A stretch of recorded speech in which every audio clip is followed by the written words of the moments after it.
Your boys showed up at the hotel same time as we did.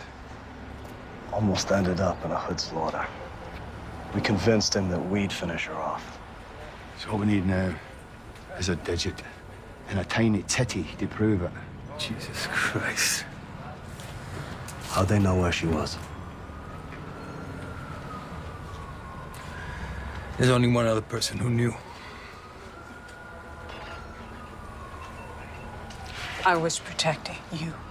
If your crew found out what you did, they'd crush you. They'd ruin everything that we've built. Where'd you get this we shit from? We haven't built anything. I'm sorry. I never would have sent you guys there if I would have known. It's okay.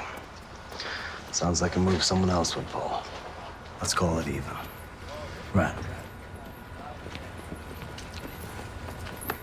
Keep her in the garage, away from the phones. Sir.